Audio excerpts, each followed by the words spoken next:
Hi guys, welcome. So this is part 2 of the video where we do the exposure. First part of the exposure is actually beginning, which is really hard.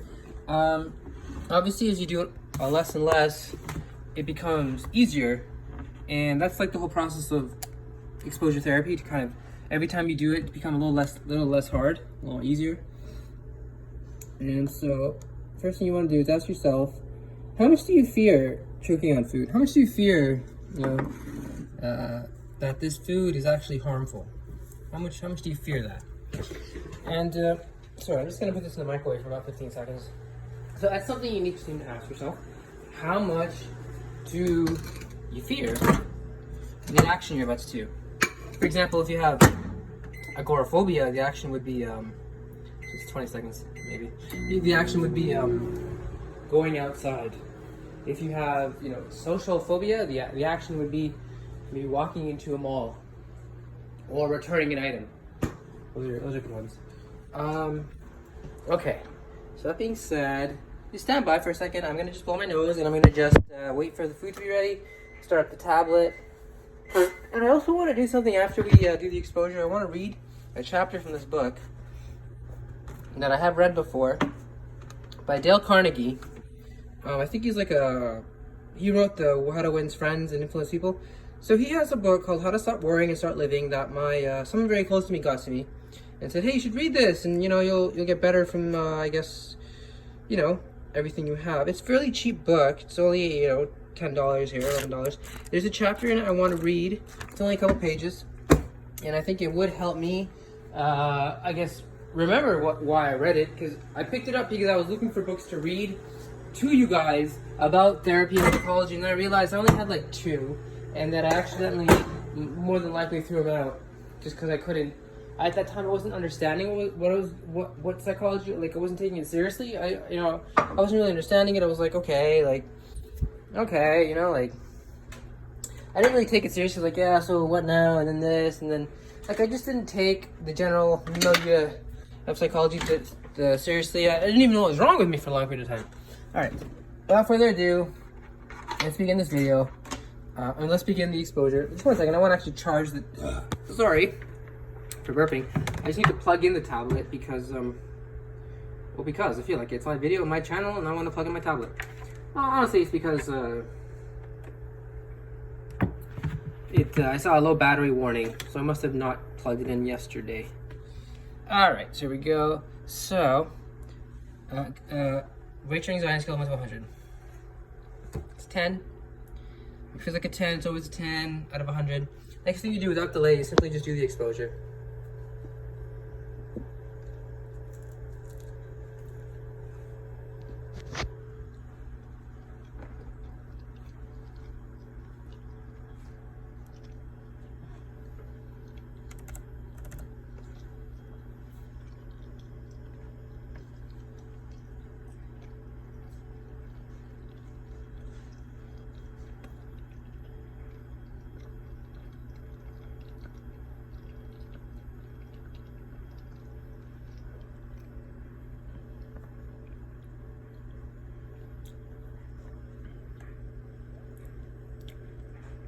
I'm gonna try my best to keep the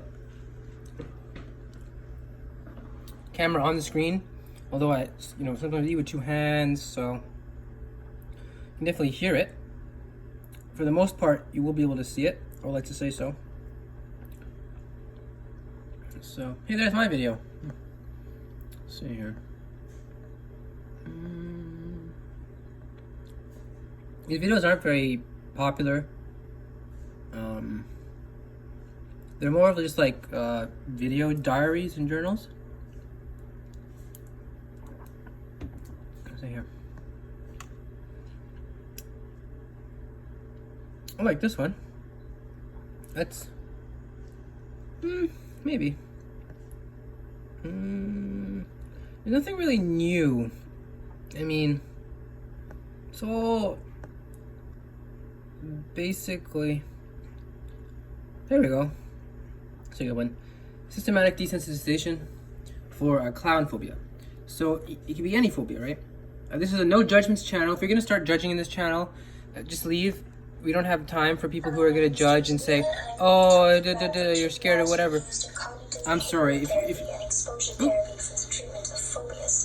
I apologize for this crappy tablet I have that is Shut up! Stop talking. It's like frozen right now. There's nothing I can do.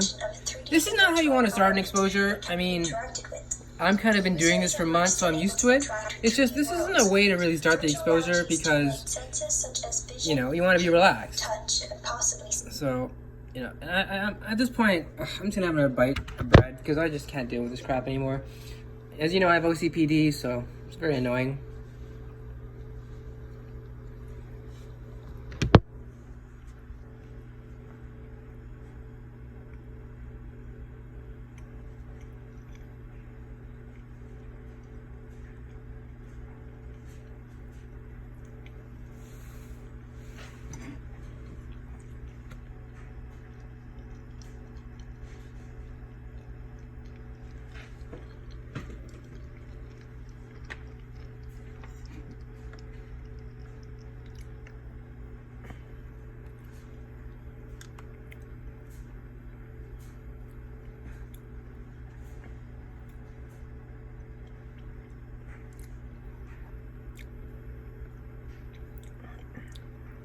This is making me angry because I want to show you guys all the videos on YouTube about these things,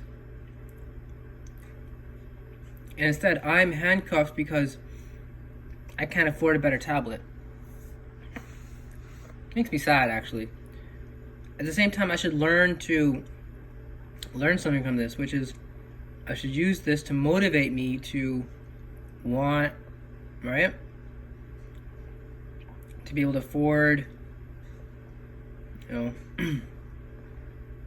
be able to get out and work for a new tablet. I really want to show you guys a new tablet. I have so much I want to show you guys on it. So just bear with me. I don't know how long it's going to take, but it will take.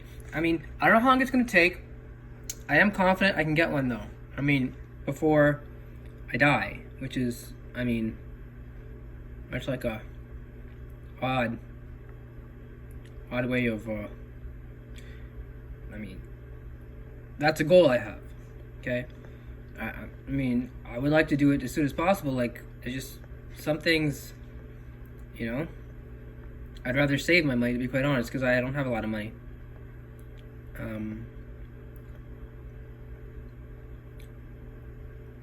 It sucks that I don't have a lot of money. Let's talk about this guy. Let's look at this guy. He has the agoraphobia, panic disorder. Let's just listen to him. He's more popular than I am. So, work, you crappy Walmart tablet. Hello. Another video diary entry. AnxietyUnited.co.uk. That's what these are for. Now, they're not necessarily aimed at offering advice and things like that. This is more of a personal journey of mine. To see how I can progress and how I can deal with my own sort of anxiety and stuff like that. So if anybody's been following them, I do recommend doing this kind of thing for yourself.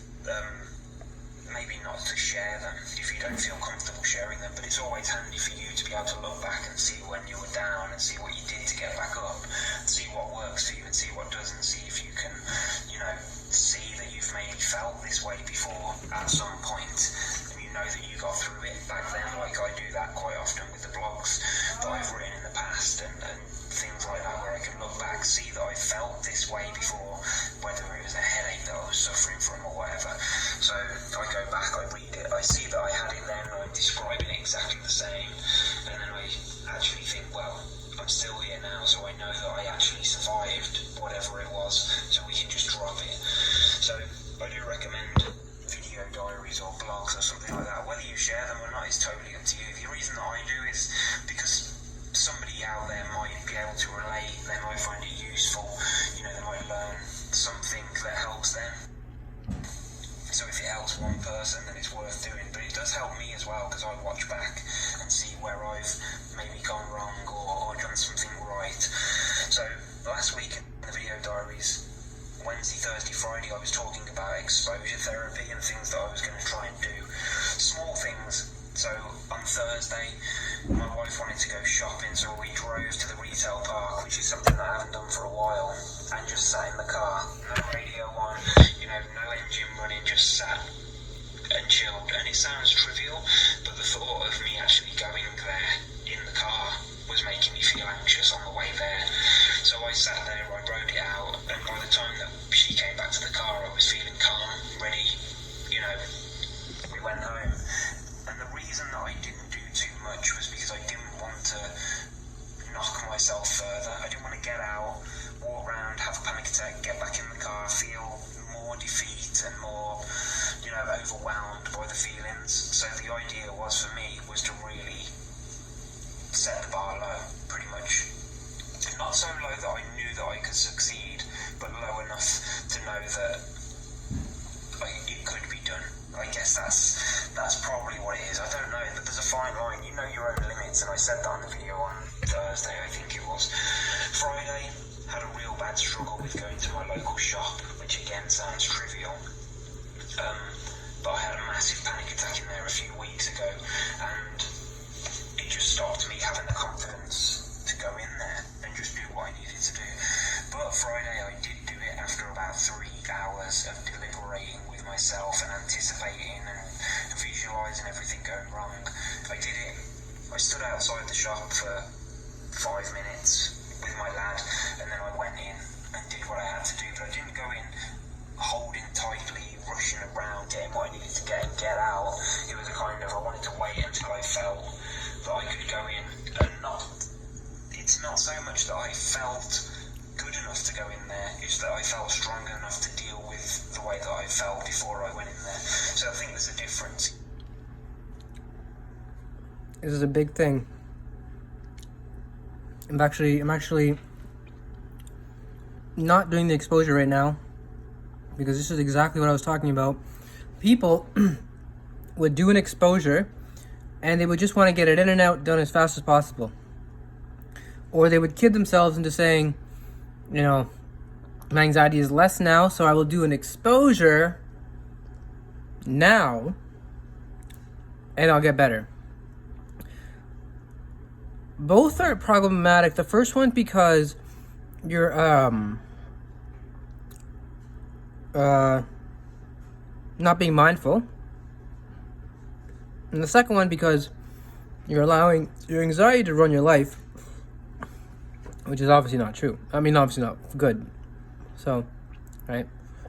As he was saying, he wanted to go into the mall because of his agoraphobia. And he felt like there were many times he may have been ready to go in. What did he say? He said he wanted to feel like what I was hearing from him wasn't the word mindfulness, although I was definitely seeing it. Like I was feeling that, like in terms of his energy, in terms of what he was like thinking. I think that's what he was trying to say. Like you want to be really mindful when you go into an exposure, or else your brain will tend to like just be like avoidance, and you won't really get the most out of an exposure. Because if you just go avoidance, your brain will still think that the thing that you fear should be avoided. It's only when you come into an exposure in relation to the thing that you fear that you are actually ready, to be vulnerable, to be wounded, to be hurt, to be sad, to cry, to have ridiculously amazing emotions that you never even knew came from you, and also incredibly dark emotions that you never knew you ever had. And that's all supposed to come out in an exposure. It's not supposed to be something that you just go in and out and then you're kind of done. It's like almost like a lifelong thing you do over and over again. As you can see, this guy's doing a video diary. So I just want to make that very clear. Don't do exposures with the aim of getting them done over as quickly as possible, or with the aim of doing them as long as possible. Exposures need to be done as mindfully as possible. Well, that makes sense. Let's continue. If you sit and wait until you feel great before you go and do anything, then you're not really going to learn anything, because you're going to think that you can't do anything when you do feel bad. So all I did, I stood 5 minutes and managed to get it into my head that I could deal with it if it happened. So that was the way that I attacked those two things, and the key word and the key thing that came out of them for me was confidence, and it was just a little bit of confidence from each thing that I've done. And then Saturday, I didn't do a video, but I went to another shop that's local, bigger than the other one, and I went in there, walked all the way around, went to the cash machine in there, got cash, stood in the queue, paid for the shopping, and my wife stood back and let me deal with it. Now, some people might think that that's not a good approach because I've got that fallback of my wife being there, but at the same time, it is helping because I'm actually doing it and I'm confronting the fear, and just having that.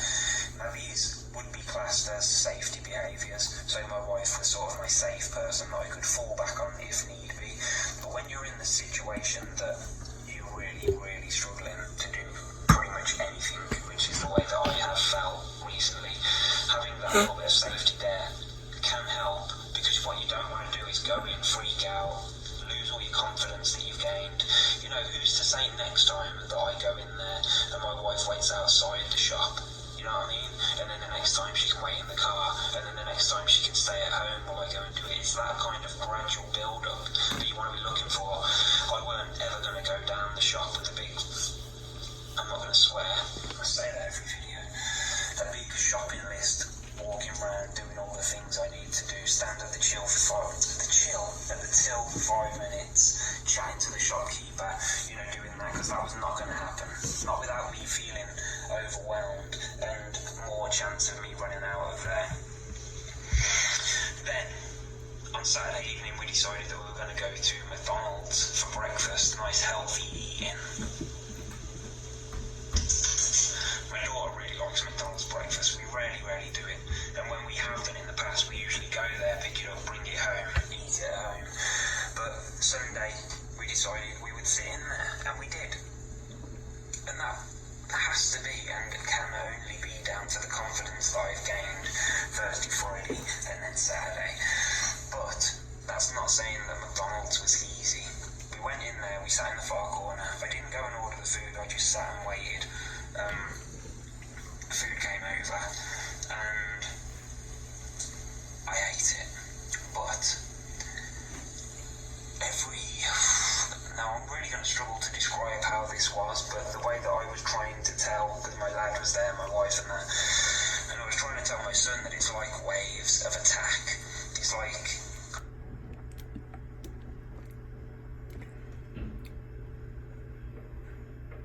I'm sitting there.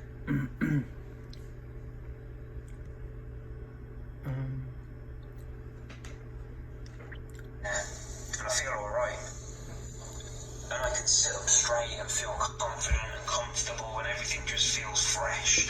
But then all of a sudden there'll be just this little doubt, just this little spark, this thought or whatever it is, and it'll just spark something, and then it'll get a feeling, probably adrenaline. And then I'll start, I don't know, you can feel it, everything. Your body goes tight, you're tensing up, you feel uncomfortable, you're fidgeting, you're looking around, everything starts to feel a bit, I don't know how can you explain what it feels like, but it's like the bubbling away of a panic, and it's just there. And then I've managed to settle it down again. I think of something, I don't know. The thing that I've been thinking about over the last few days is the point of exposure therapy is that you want to actually feel symptoms of anxiety. You don't want to go in there and just breeze it, because then you're not really learning anything. Although you might gain confidence, you're not really learning anything. So what you really want to do is push yourself, and what you really want to do. Again, I cannot emphasize this enough. You hit the nail on the head. You're not really learning anything if you go into an exposure not prepared to feel negative emotions. You won't learn anything. You may, feel confident and to a certain extent subjectively better. You won't learn anything. You won't learn anything about yourself. You won't learn why you feel the way you feel, or why you fear the way you fear, or why you fear. You won't learn anything. You said hit the nail on the head. You will just instead muddle through and literally just, that's a good way of putting it, just muddle through. It's not a good way to live. Trust me, I live that way. I don't know if I want to get into it right now because I'm supposed to be relaxed in my exposure. Suffice to say, I'll just say, you don't want to live that way. Let's keep going. Almost done the exposure. I think it's almost done. It's bring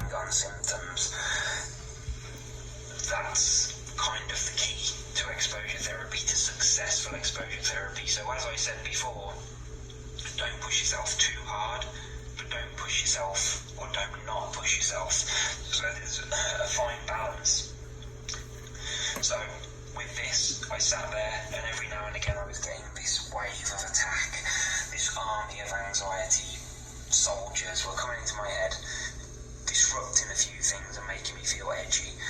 But then I was able to calm it down, and this just kept happening. Every 5 minutes or so I'd be sitting eating and I'd be alright, and my wife could see that when I'd relax I'd be up, I'd be like chatting, talking, and then all of a sudden I'd go back, I'd start leaning on my arms like this and eating with one hand, because I've got to keep this one to keep me stable, and then I'd be fidgeting, sitting, trying to get comfortable, looking around, just constantly focusing on something, or not focusing on anything, just staring, but it's just like blur.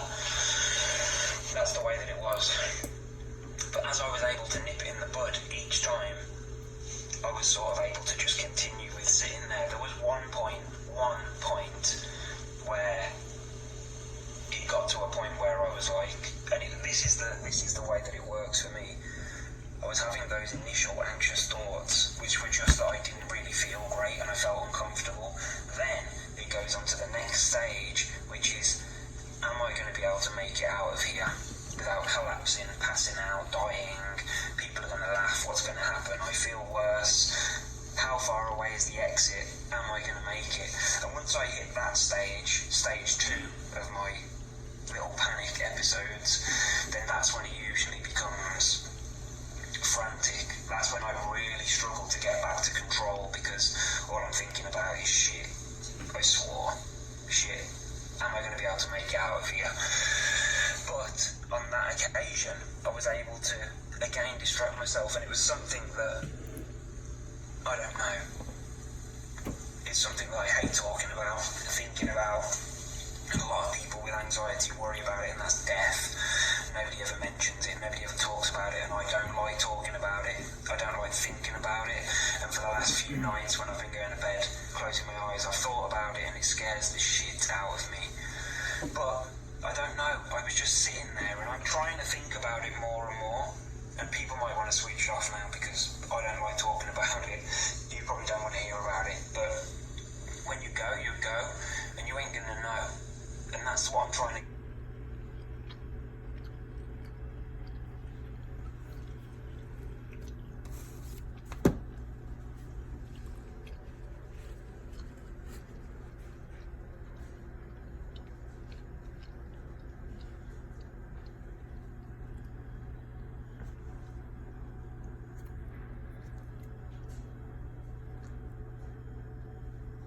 Hello. Went from a 10 to an 11. My anxiety level, phobia level, fear level, SUD scale. Very good. Very, very good exposure, I believe I made.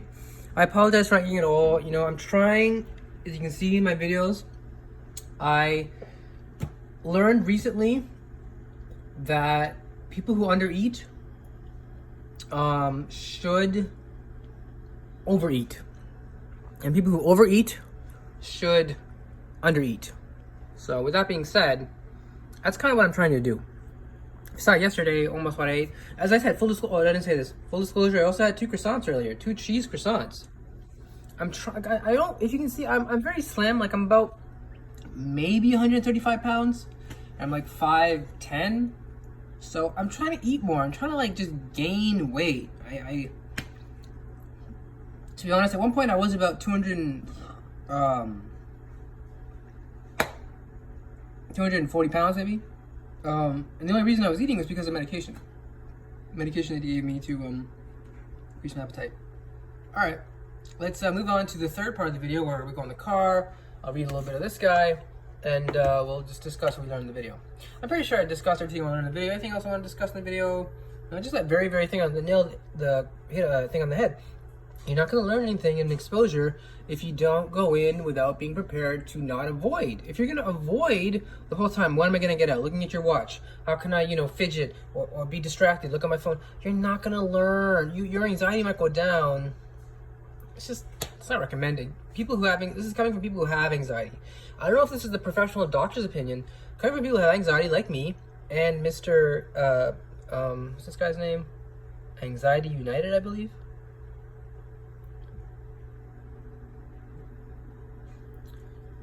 I hate this tablet. Like, it's not easy to use. Okay, I think, here we go. Anxiety United. So Anxiety United says the same thing I'm saying, which is you need to be like, mindful during your exposures. You can't just like be like, all right, I want to get out now, or I don't want to do it. You know, like today, I didn't want to do my exposure. Crazy? These things suck. They require you to be disciplined. They require you to do it almost on the same time all the time. They require you to come up with almost like original content, which is hard. Like I'm not stealing. I mean, I'm using this to like comment. I want to make original content as well. Like I would like to believe this is original content. This is me living my life on a daily basis with, you know, a specific phobia of choking on food. I think it's a very interesting phobia. I don't know if many other people I know on YouTube have it. I think I saw one other person or something. I'm not sure. It definitely is out there though. It's not like it's not out there. So what we're gonna do now is I'm gonna come back with part 3 and just stand by.